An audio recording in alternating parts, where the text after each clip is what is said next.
congregation than what I'm used to.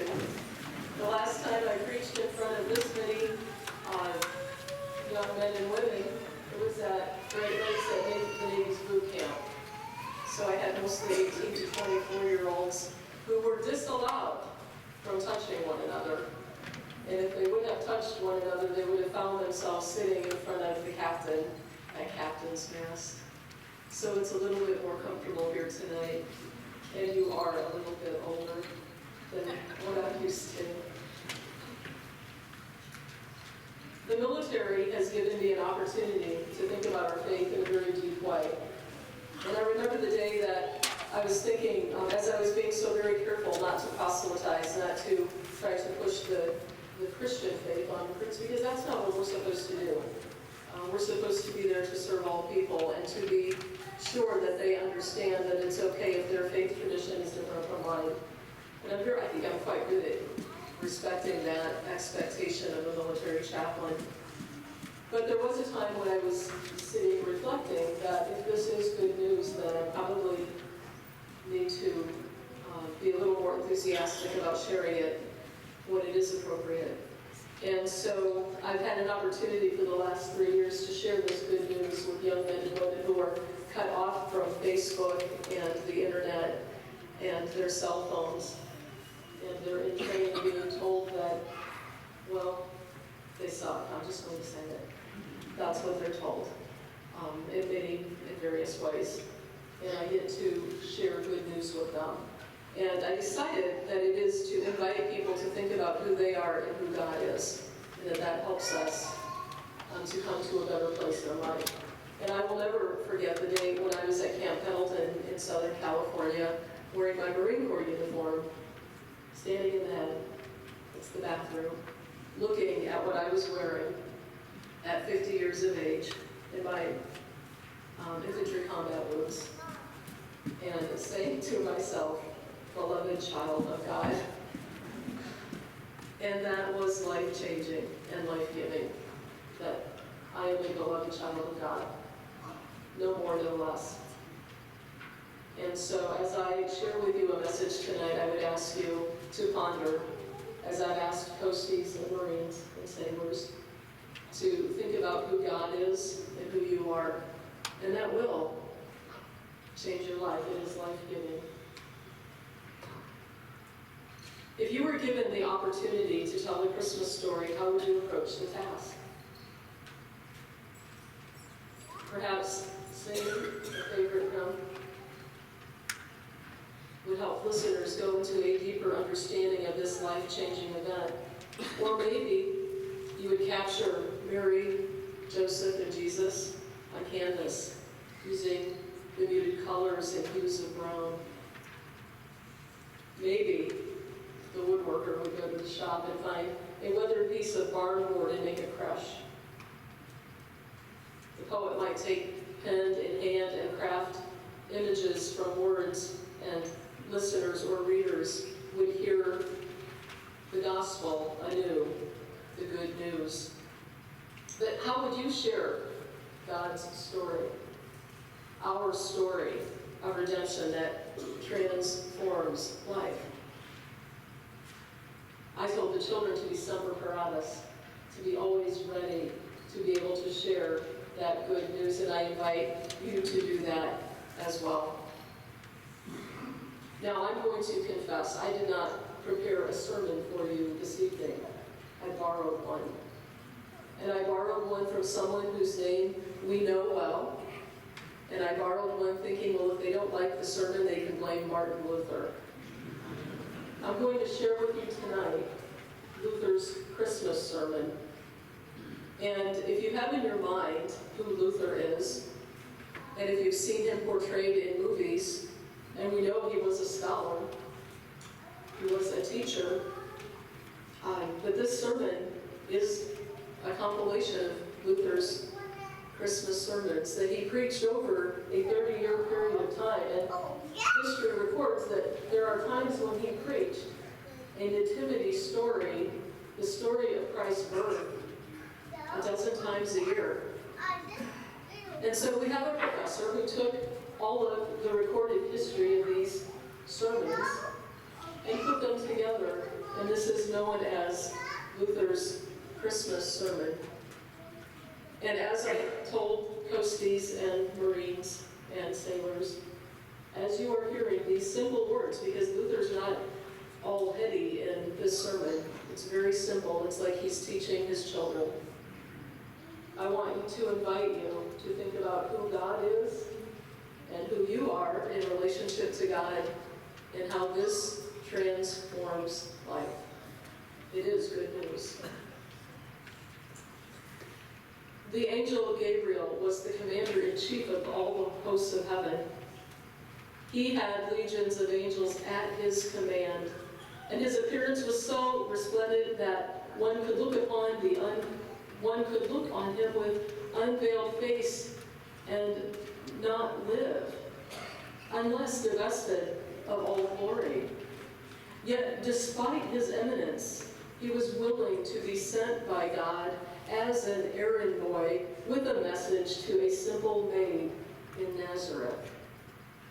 She was a very simple maid. Her name, Mary, or Miriam, it means bitter myrrh. The Hebrews were in the habit of giving names which signified some contemporary circumstance, and Israel at the time was in a very pitiable state. And Luther says, like Germany in our time. She was Mary or Miriam.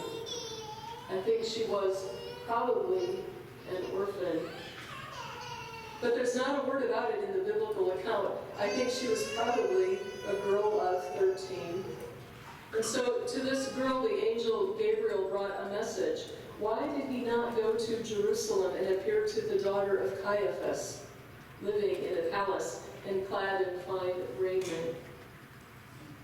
It is to the simple that God prefers to come. And what was Mary doing when the angel came to her? Usually in the pictures, she is portrayed as reading, and that's wholesome. But I wouldn't be surprised if she was doing chores. And the angel said to her, "Hail Mary, full of grace." Oh yes, he did. That's the way it reads in Latin in the Vulgate. Full of grace. But who ever heard of a girl full of grace? I know what you mean by a purse full of gold, but a girl full of grace? If I were translating that, I would have translated it simply Viva Maria, for what word in our language is more beautiful than that word? Viva Maria. You are more blessed than any woman that ever lived or ever shall live. For you shall bear a child, and you shall call his name Jesus. And he shall sit upon the throne of his father David, and of his kingdom there shall be no end. And Mary was flesh and blood. She said, "How can these things be?" And Gabriel said, "You've asked too big a one for me, Mary. I don't know. But the Spirit of the Lord will come upon you, and the power of the Most High will overshadow you, and you will not know yourself how it has come to pass." And Mary believed. There are three wonders here. One, that God should become man. Another, that a virgin should bear a child. And the third, that Mary believed. And this is the greatest of the three. Now at the same time, the angel disclosed to her that her cousin Elizabeth, in old age, was with child and in her 6th month. Mary resolved at once to go and help her. Think of that. She had just been told that she was the greatest woman that ever lived, and yet she's willing to go and do maid service for her cousin. She, who had legions of angels to serve her, might have said, "Why should I bother with that?" And yet she starts out at once to go help her cousin. Now, we read in the Gospel of Luke that she went with haste. Not like others when they are going to the market and stop to chat along the way, but Mary went with haste, and she went over the hills. Now let nobody in this congregation take this as a warrant for going unchaperoned hiking over the hills. Mary was very special, and she had a special command. She went over the hills with haste. And when she greeted Elizabeth, the babe leapt in her womb, but Elizabeth was quite overcome, and she forgot "Dear Mary, do come in," but instead said, "Blessed art thou among women, and blessed is the fruit of thy womb." And then she said, and then when she had somewhat regained her composure, she said, "Viva Maria, do come in." So Mary stayed with her and helped her until John was born. And then she made soup for Elizabeth and gave John a bath. And then after a while, she went back to Nazareth. And then what did she do? She told nobody of her secret. She went back and scrubbed the floors, and scoured the pans, and washed the dishes, and milked the cow. And there were many lordly women in Nazareth who looked down upon her, who, had they known the wonder that she carried, would have fallen at her feet. Now a decree went out from Augustus Caesar that all the world should be taxed. This census required that every man went to his own village to be enrolled. Now that meant that Joseph had to go to Bethlehem. He came from there. He was a very poor man. He couldn't get work there, so he had to go up to Nazareth to get employment. And now he had to go back to be enrolled. But Mary didn't have to go. She wasn't from Bethlehem, and I think if Joseph had fully understood the situation, he wouldn't have taken her. But we can see how poor he was. He couldn't engage anyone to look after her. And the couple must have been looked down upon because nobody volunteered to look after Mary while he was gone. And she didn't want to be troublesome. She put things in order, and they started out. The pictures always show her riding a donkey, but there's no donkey in the Gospels. The girl who might have gone in a golden chariot with angels to attend her went on foot and trudged her way across the Galilean and Judean hills. And as they approached Bethlehem, Joseph was saying, "Oh, I'll be all right. It'll be all right. We'll be among relatives." What an idea that was. Her time came, and they were drawing near, and Joseph sought out room for them in the inn, but there was no room. But of course there was. There was all the room in the inn, but nobody would give up a room. Shame on you, wretched Bethlehem. You ought to be burned with brimstone. And don't let any of us in this congregation think we'd have done any better if we were there. I can just hear us saying, "Oh, we would love to take care of the baby Jesus. We would wash his diapers." If we'd been there, we would have done a bit better. And if you think you would, why wouldn't you do it for your neighbor in the midst of who is Christ among you? Joseph did the best he could, and nobody came to give a hand. There were guests in the inn, guzzling and carousing and unmindful of the wonder that was taking place in their midst. And they went to the stable, and she brought forth her firstborn child and wrapped him in cloth. I wonder where she got them. She hadn't brought anything. Perhaps she used her veil, and she laid him in a manger. And why a manger? Because she didn't have a cradle. She didn't have anything. No warm water, no cold water, no pan, no towels, no table. Nothing that our German women had at such a time. I marvel that he didn't freeze to death. And I don't know how Mary knew what to do. She had never had a baby before, and don't think it didn't hurt. She was flesh and blood. And then when he was before them, what did they do? The pictures always show them kneeling in adoration. And we may be sure that they looked with wonder and with joy on the gift which God had given. And let us also gather at the crib, as we do when one of our own children is born. How fair is the maid, how lovely the child. And what is more disarming than a babe? Look upon him and know that in this little child is all our hope, our joy, our comfort, our salvation. Now there were shepherds abiding in the field by night, watching over their sheep. That's a mean job, looking after sheep. It is a mean job at any time, especially at night. But there they were, doing which was assigned to them. And that's the kind of people God comes to. And the glory of the Lord shone about them. The whole hillside was ablaze with light. And they were sore afraid. And the angel said, "Fear not, behold, I bring you glad tidings. For unto you this day is born a Savior who is Christ the Lord. And this shall be a sign unto you, that ye shall find him in swaddling clothes and lying in a manger." And suddenly there was an angel with a multitude of the heavenly hosts, a multitude, all the angels in heaven, and there are more angels in heaven than there are blades of grass on earth. And they were all singing, singing, singing. I wonder why one of the angels didn't go and give Mary a hand. You would think one of them could have taken her a bed or a pan of water. But there they were, all of them singing, and they were happy. They just had to break out of heaven and sing to somebody. They would have had a bigger celebration if God had let them. I don't understand it, but there they were, and then they disappeared.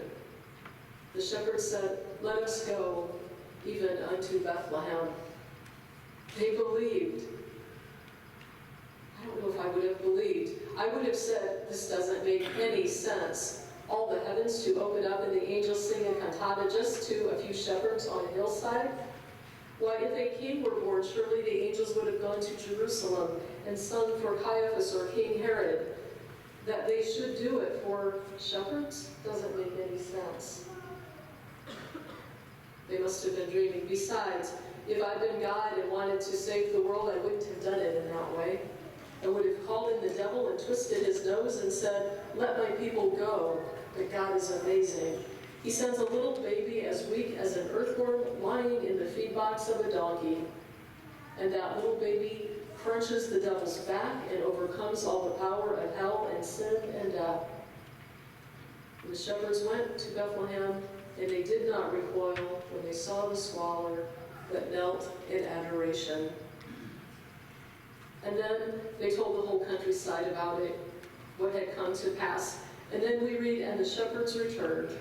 That certainly must be a mistake. It ought to be.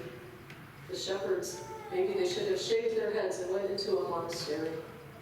But no, it says they returned. And where to? The sheep. And a very good thing for the sheep, indeed. Martin Luther was so right.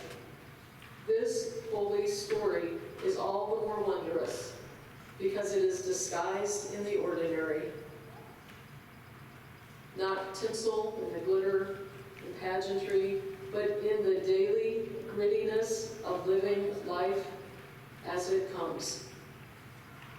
May we, like Mary and the shepherds, make room in our ordinary lives for Christ's healing and redeeming love, that we might learn to share it with all those who learn and yearn for a renewed life through Christ.